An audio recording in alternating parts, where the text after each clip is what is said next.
He was once a king. Diddy's empire was built on money, fame, and fear.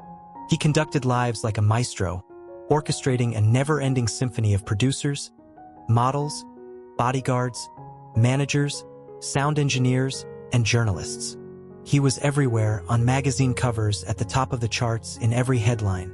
But then, one by one, without shouting, without a single shot, people began to emerge from the shadows. Women, 5 women, and each of them carried a piece of the truth he had spent years hiding. It wasn't an explosion, but a deep rumble inside the silence. What brought his empire crashing down had no weapons, only memory and the power to say, "I won't be silent anymore." The first was Cassie Ventura. A vision in silk once called him the universe of her life. And he believed it, or wanted to. She was young, beautiful, obedient, just as show business demands of a woman standing beside a man twice her age. They were seen as the perfect couple, the powerful mogul and the rising star. Her voice, her style, her silence, all packaged and sold to the world as love. But no one saw what the cameras didn't. What happened after the flashes, after the champagne, after the galas. Behind closed doors, silence thickened. Pain wore Versace packaging. For 11 years, Cassie played the part, or maybe she lived it, until she simply couldn't anymore. In November of 2023, she walked into an FBI office. No tears, no hesitation, just 4 words. "I have the evidence." 72 hours later came the arrest no one saw coming. Miami. Federal agents placed handcuffs on Sean Combs, the man America knew as Diddy. 3 charges, each like a blow to the chest. Transporting women across state lines for sexual exploitation, running a coerced network of sexual relationships, destroying evidence and surveilling witnesses. And it all began with the woman who once held his hand in front of millions. But now, in her hands were no flowers, only flash drives, documents, audio recordings. For 3 years, Cassie had been quietly building a case. Patiently, as if she always knew the day of reckoning would come. One of the attorneys put it simply: she became the weapon he never anticipated. That's how a throne built on silence collapses. That's how truth is spoken when everyone believes it's too late. That's how one woman sparks a chain reaction that cannot be stopped. But Cassie is only the first. And this story, it seems, is far from over. She entered his life like a dance, wild, electric, untamed. And like a dance, she vanished, just as suddenly as she appeared. Jennifer Lopez wasn't just another love interest in Sean Diddy Combs' life. She was the one woman he could never buy. But this story begins elsewhere, with another woman, one whose silence lasted far too long, until it shattered into a scream. Cassie. The woman who unleashed a storm. Her confession cut through the music industry like a blade, sharp enough to split apart not only the empire he'd carefully built, but the illusion of invincibility that surrounded one of its most powerful figures. Cassie didn't speak of glamorous parties. She spoke of silence, of rooms without windows, of unnamed pills, of meetings where guests surrendered their phones not at a reception desk, but into biometric safes, of the roles she was assigned: seduce, entertain, stay quiet. She's no longer a victim, she's a witness. And her voice became the spark that collapsed the bad boy empire in a single winter. When Diddy, isolated in detention, learned that it was Cassie who had handed over the infamous hard drive to investigators, he reportedly shouted, "I slept with her for more than 10 years. And all this time I was hugging a bomb." Was her act betrayal or bravery? Manipulation or liberation? Everyone has their own answer. But one thing is clear: you can't look away anymore. Kim Porter, the woman who spoke only after death if Cassie was the fire that scorched the backstage curtain. Kim Porter was Pandora's box. And in February of 2024, that box was opened. Her death in 2018 was labeled a tragedy. The diagnosis: acute pneumonia. A grand funeral. Diddy's public tears. Condolences from hundreds of celebrities. It looked like the somber end to a love story. But beneath the grief, a secret was buried. One the FBI would take 5 years to uncover. In Kim's home, behind a long-forgotten wall, her sister found a safe. Inside, 3 black flash drives and 300 pages of documents. No one would have guessed that the quiet, loyal woman had been archiving enough to shake the ground beneath a media empire.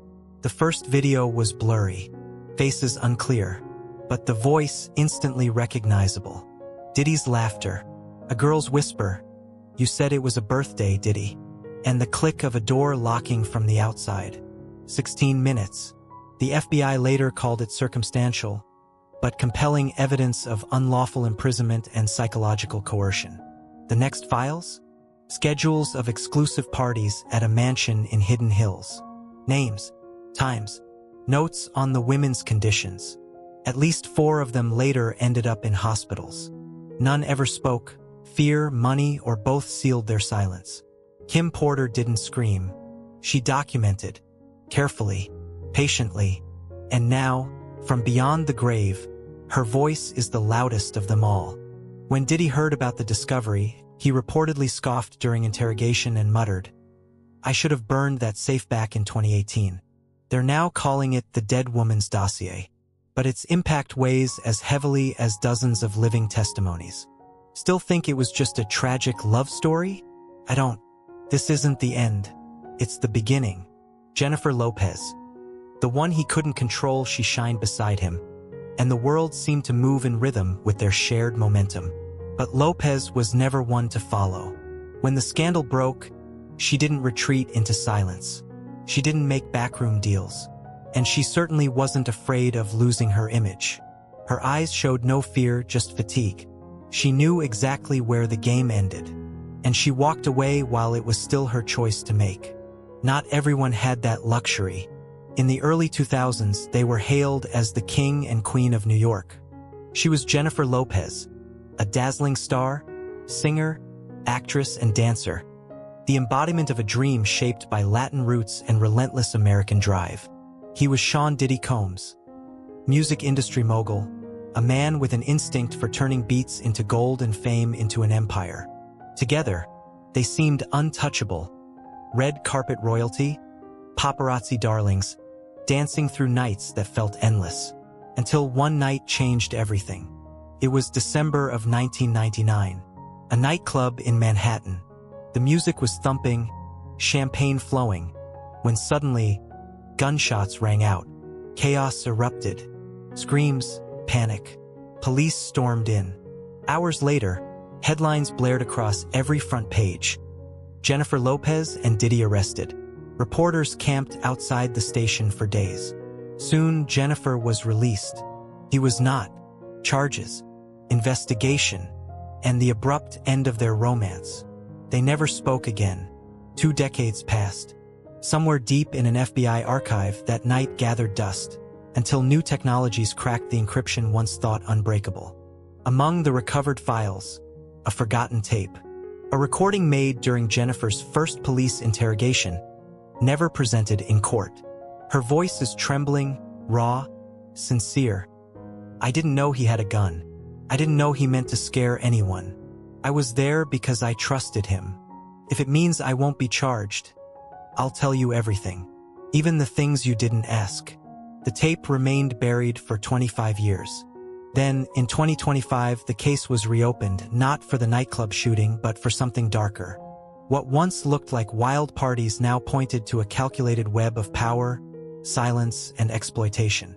And once again, the FBI turned to Jennifer. But this time, she did not remain silent. According to leaked reports, she handed over her private journals. In them were entries detailing exclusive gatherings, young actresses, models, hidden cameras. One of the names mentioned matched a woman who filed a lawsuit against Diddy in 2023. Jennifer was no longer seen as just the ex.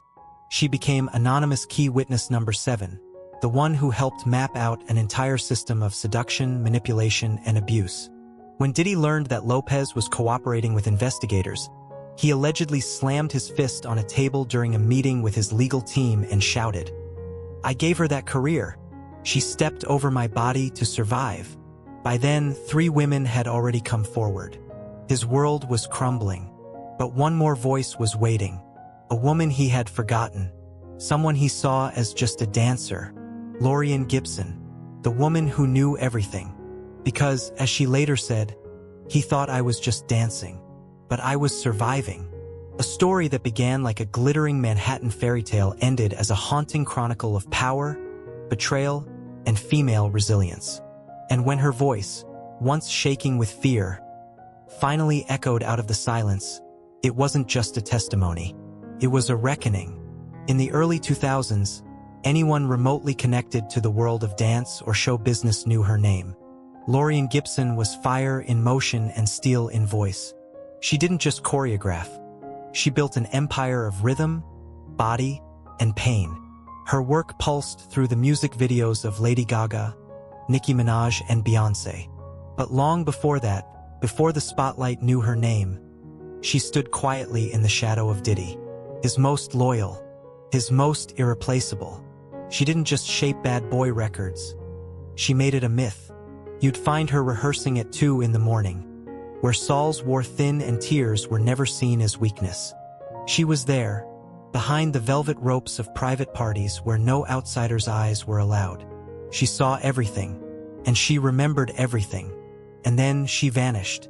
No scandal, no press, no explanation. She simply disappeared, like smoke after a stage show. For more than 10 years, there wasn't a whisper about her. Until, in March of 2025, her name surfaced where no one expected it, inside a federal courtroom. She didn't just show up as a witness. She returned as a living archive, as proof that someone had carried the truth all this time. She spoke of auditions that never reached studio floors, where young women were made to perform in rooms outfitted with hidden cameras, under lighting designed not for art, but for someone's disturbing fantasy. She described what insiders called a loyalty filter, a code of silence that forced employees to sign agreements, never to intervene. No matter the circumstance, not if they heard screaming, not if they saw fear, not even if they knew. But the most haunting part wasn't what she said. It was how she said it. Her voice trembled as she repeated the question that had echoed inside her for years. Is this art? Or is this torture? And in return, she received nothing but silence. Or worse, the threat of being erased. The FBI called her testimony a turning point in the entire investigation. For the first time, they didn't just have pain. They had a narrative. They had a witness who had lived inside the machine and walked out whole. Lorian Gibson is a woman who stayed silent until the world was finally ready to listen. And now, her voice is more than just sound. It is a blow against the walls of silence, one too loud to ignore. She was invisible, a shadow drifting through the glare of fame and the shine of spotlights. She didn't command the stage with her voice or her moves. She wasn't a headline. She didn't sing about love into a microphone. Her name wasn't whispered in industry halls. No paparazzi hunted her down. She was simply there. A girl with a notebook in one hand and a tray of coffee in the other, Cassandra Whitehead. The woman who quietly, almost imperceptibly, brought down the empire of Sean Diddy Combs. I wasn't afraid of the FBI, he once said. I was afraid of the ones who ate at my table and became weapons in the hands of my enemies. That weapon turned out to be a woman no one noticed, until it was too late. Her job was mundane. Print out documents, coordinate schedules, serve coffee. She wasn't a power player at Bad Boy Entertainment. She was a shadow moving between offices, caught in the space between other people's ambition and fear. But one day, that shadow saw too much. It happened when her friend, another invisible girl invited to a private party, wound up in a hospital bed. Doctors were fighting to stop the internal bleeding. Cassandra asked a single question, just one. The answer came colder than the ceiling of that emergency room. Ask again and you'll be next. Something inside her shifted that night. Not fear, clarity. And from that moment on, Cassandra began to document everything. Every strange transfer, every alarming conversation, every flicker of movement down a hallway. Years of silence followed. Years of watching. Years of protecting secrets, not out of curiosity, but out of a sense of duty. Not to the law, to herself. 4 years later, in January of 2025, she submitted her resignation. 3 weeks after that, a package arrived at FBI headquarters. A 2 terabyte encrypted hard drive. It contained 6 years of internal documentation. There were videos from something called Room Number 4, Diddy's private studio. Flight logs aligning with the disappearances of victims. Internal emails with lawyers strategizing how to wipe archives. There was even a blacklist of disloyal artists, crossed out of contracts with no explanation. When agents traced the source, they found silence. No social media rants. No public accusations. No campaign for justice. Just her. A woman whose name no one knew. Cassandra. And that silence became the weapon. Not outrage. Not headlines.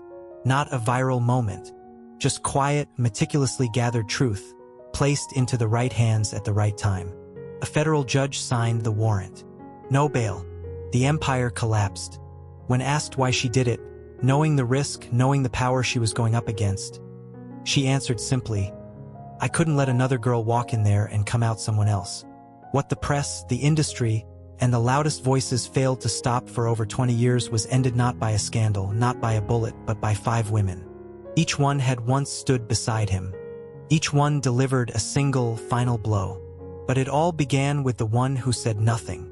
With Cassandra. Without her, there would be no case. No reckoning. He would still wear the crown. And she? She was just the assistant. The one who made the coffee. And ended it all.